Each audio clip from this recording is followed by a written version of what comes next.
दोस्तों term and conditions क्या होती हैं जीएसटी को क्लेम करने की। जीएसटी अधिनियम में आईटीसी क्लेम करने की क्या क्या शर्तें हैं वो सब जानना बहुत जरूरी है। तो आप अगर एक अकाउंटेंट हैं, बिजनेसमैन हैं या फिर कोई प्रोफेशनल्स हैं तो आपके लिए ये वीडियो काफ़ी इंपॉर्टेंट साबित हो सकती है। दोस्तों जीएसटी को आए हुए लगभग 7 साल हो गए हैं, लेकिन अभी भी लोगों को यहाँ पर काफ़ी सारे कन्फ्यूजन्स हैं आईटीसी को लेकर, इनपुट टैक्स क्रेडिट को लेकर। तो आज की वीडियो में हम सीखेंगे term and conditions for availing ITC input tax credit in CGST act 2017 के अकॉर्डिंग।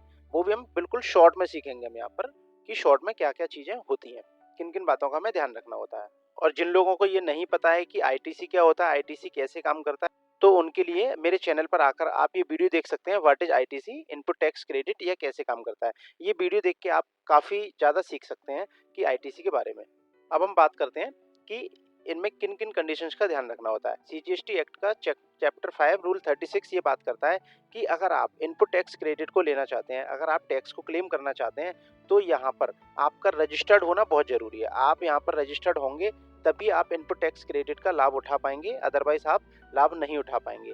तो आपको सबसे पहले जीएसटी में रजिस्ट्रेशन लेना है। जीएसटी में रजिस्ट्रेशन लेने के बाद ही आप इनपुट टैक्स क्रेडिट को अवेल कर पाएंगे। N invoice issue by the supplier of goods और सर्विस और both in accordance with the provision of section 31। तो यहाँ पर एक आपको इनवॉइस जो आपके सप्लायर ने, जिस सप्लायर से आपने माल खरीदा है, तो उससे आपको एक इनवॉइस रिसीव हुआ होगा, चाहे आपने गुड्स लिया है या आपने कोई सर्विस लिया है या बोथ दोनों ही लिए हैं। तो उस कंडीशन में आपको एक सप्लायर के यहाँ से एक आपको इनवॉइस रिसीव हुआ होगा, और वो इनवॉइस जो है वो इनवॉइस आपका सेक्शन 31 को ध्यान में रखते हुए बनाया गया होगा। तो सेक्शन 31 क्या कहता है? तो सेक्शन 31 जो टैक्स इनवॉइस की बात करता है उसमें किन किन बातों का ध्यान रखना है, यानी कि a registered person supplying taxable goods, जो रजिस्टर्ड पर्सन है वो टैक्सेबल गुड्स की सप्लाई कर रहा है। Removal of goods of supply to the recipient, supply जो रिसिपेंट को दी गई है वो दी जानी चाहिए और उसमें मूवमेंट्स इंक्लूड होना चाहिए गुड्स के केस में, यानी कि गुड्स को एक जगह से दूसरी जगह पर आप प्रोवाइड करा रहे हैं तो उसमें ये मूवमेंट इंक्लूड हो गया। बाकी डिलीवरी ऑफ गुड्स, यानी कि गुड्स जब जा रहा है आपका तो वो डिलीवर्ड भी होना चाहिए, रिसिपेंट के पास इसको डिलीवर्ड भी होना चाहिए। Making available thereof the recipients and other case issue a tax invoice showing the description. जो आप टैक्स इनवॉइस यहाँ पर जो दे रहे हैं तो उसमें आपका एक तो गुड्स का डिस्क्रिप्शन शो होना चाहिए, उसकी क्वांटिटी एंड उसकी वैल्यू। वैल्यू इट मीन्स उसकी जो वैल्यू उसके ऊपर जो टैक्स लगेगा, और यहाँ पर टैक्स को चार्ज किया जाना चाहिए उसके ऊपर। तो इन बातों का आपको सेक्शन 31 में स्पेशली ध्यान रखना है। अब एक मेजर पॉइंट आता है यहाँ पर section 16 eligibility and conditions for taking input tax credit. यहाँ पर ये सेक्शन 16 ये आईटीसी के अवेलिंग की बात करता है, एलिजिबिलिटी की बात करता है कि यहाँ पर हम किन किन कंडीशंस का हम ध्यान रखें और आईटीसी को अवेल कर सकते हैं। तो ये बड़ा इंपॉर्टेंट है दोस्तों, वीडियो पर लास्ट तक जुड़े रहिएगा। तो यहाँ हम बात करेंगे जो हम क्रेडिट लेना चाह रहे हैं इनपुट टैक्स का, जो चार्ज किया गया सप्लायर के थ्रू, जो हमारे इनवॉइस पर चार्ज किया गया सप्लायर के थ्रू, उसका हम क्रेडिट लेना चाह रहे हैं। तो उन सर्विस का या उन गुड्स का हम क्रेडिट ले पाएंगे जो जो यूज हो रही हैं, हमारी जो यूज हो रही हैं intended to be used in the course of furtherance of his business, यानी कि बिजनेस के दौरान या बिजनेस को बढ़ाने के लिए जो उपयोग में लाई गई चीजें हैं या सर्विस है, तो उसका हम इनपुट टैक्स क्रेडिट यहाँ पर क्लेम कर सकते हैं। और जो अमाउंट है, जो आपके द्वारा क्लेम किया जा रहा अमाउंट है, उसको आपके इलेक्ट्रॉनिक क्रेडिट लेजर में यहाँ पर जो वो डिपॉजिट कर दिया जाएगा। क्योंकि यहाँ पर ये लाइन इन्होंने इसलिए दिया गया है कि यहाँ पर आप जो पर्सनल यूज की कोई भी गुड्स का आप यहाँ पर इनपुट क्लेम नहीं कर सकते हो। यहाँ पर जो बिजनेस है, बिजनेस के दौरान या बिजनेस से रिलेटेड ही आप सर्विस या गुड्स का इनपुट टैक्स क्रेडिट ले सकते हो। Notwithstanding anything content in this section, यहाँ पर कुछ भी बात लिखी हो उससे कोई मतलब नहीं है, लेकिन जब यहाँ पर no registered person shall be entitled, जो रजिस्टर्ड नहीं है पर्सन वो यहाँ पर गुड्स और सर्विस दोनों का ही इनपुट टैक्स क्रेडिट क्लेम नहीं कर सकते हैं। जैसा कि मैंने आपको अभी बताया था कि जीएसटी में रजिस्टर्ड होना कंपलसरी है। आप जीएसटी में रजिस्टर्ड होंगे तभी आपका जीएसटी नंबर बनेगा, और जीएसटी नंबर बनेगा तभी आप जीएसटी पोर्टल पर लॉगिन कर पाएंगे, और उसके बाद ही आप आईटीसी को अवेल कर पाएंगे। तो जब आप रजिस्टर्ड नहीं है तो आपके केस में ये बिल्कुल भी नहीं होगा, आप यहाँ पर अवेल नहीं कर पाओगे। आपको टैक्स इनवॉइस और डेबिट नोट जो इशू किया गया है सप्लायर के थ्रू, जो कि रजिस्टर्ड है अंडर जीएसटी एक्ट, तो उनके द्वारा जो टैक्स इनवॉइस इशू किया गया है वो आपको मिल जाना चाहिए या मिल गया होगा। एंड साथ साथ उसके receive the goods of service और बोथ, जो आपने गुड्स या सर्विस लिए तो उसका भी आपके पास रिसीव होना कंपलसरी है। वो जब आपको मिल जाएगी तभी आप उसका इनपुट टैक्स क्रेडिट अवेल कर पाएंगे।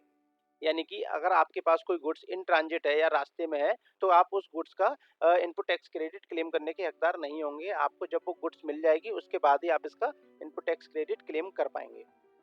The tax charge in respect of such supply has been actually paid the government.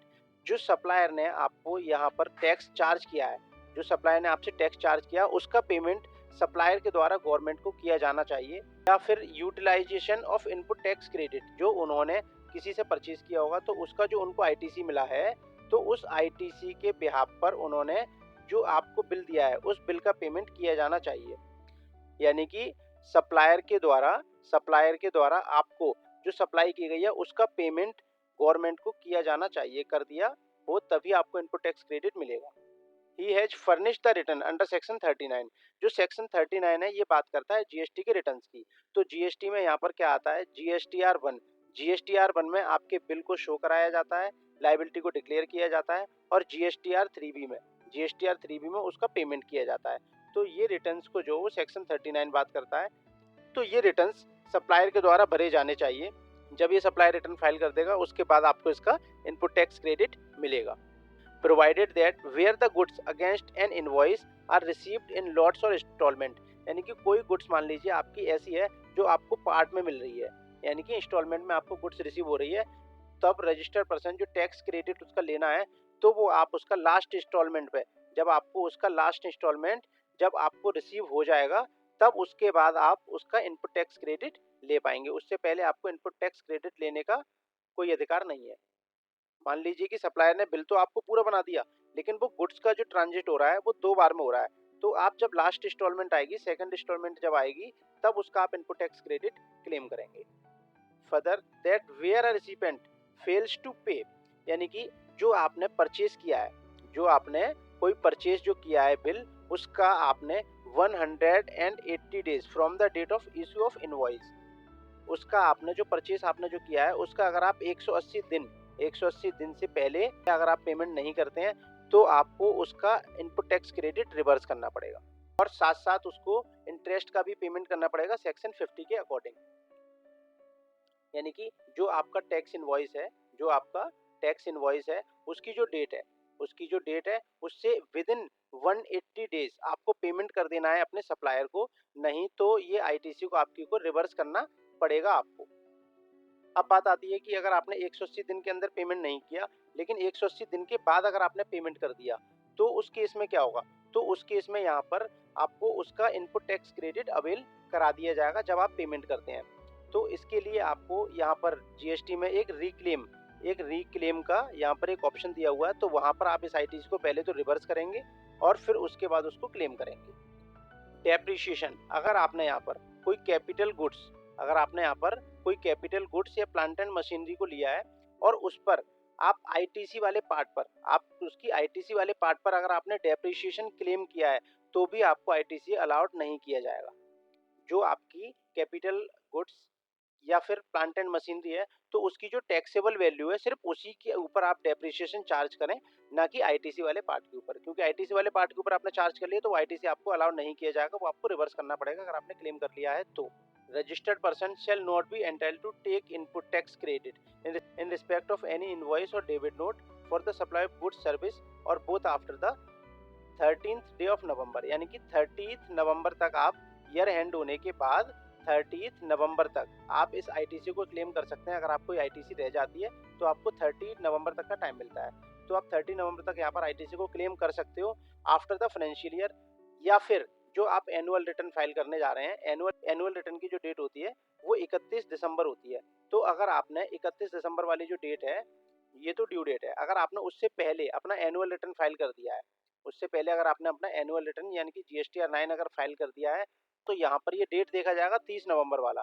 तो 30 नवंबर से पहले अगर आपने जीएसटीआर 9 फाइल कर दिया है तो वो आपकी लास्ट डेट मान ली जाएगी, या फिर 30 नवंबर की डेट आपकी मानी जाएगी अगर आपने एनुअल रिटर्न फाइल नहीं किया है तो 30 नवंबर की जो डेट है बड़ी ही इंपॉर्टेंट है दोस्तों। इस डेट तक आप अपने छूटी हुई आईटीसी का यहाँ पर आप क्रेडिट ले सकते हैं, विच एवर इज अर्लियर। जैसा कि मैंने आपको बताया अभी, एनुअल रिटर्न फाइलिंग की डेट या फिर 30 नवंबर जो पहले आएगी वो आपको लास्ट ड्यू डेट आपकी मान ली जाएगी, उसके बाद आपको मौका नहीं मिलेगा आईटीसी को क्लेम करने का। इनपुट टैक्स क्रेडिट का जो सेक्शन है दोस्तों, वो 16, 17, 18, 19, 20 और 21, ये 6 चैप्टर जो है वो इनपुट टैक्स क्रेडिट की बात करते हैं। अलग अलग कंडीशंस इसमें जो दी गई हैं, अभी मैंने आपको यहाँ पर सेक्शन 16 और चैप्टर 5 का रूल 36 आपको थोड़ा सा समझा दिया है। बाकी 17, 18, 19, 20 और 21 ये हम आगे आने वाली वीडियो में डिस्कस करेंगे।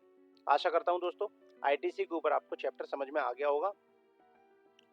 दोस्तों आप देख रहे थे टैक्स डिजिटल, और दोस्तों चैनल को अभी तक आपने सब्सक्राइब नहीं किया है तो सब्सक्राइब का बटन आपकी स्क्रीन पर दिख रहा है, सब्सक्राइब करने के साथ साथ बेल आइकन जरूर दबा दें ताकि आगे भी आपको वीडियो का नोटिफिकेशन सबसे पहले मिल सके। Thanks for watching tax digital.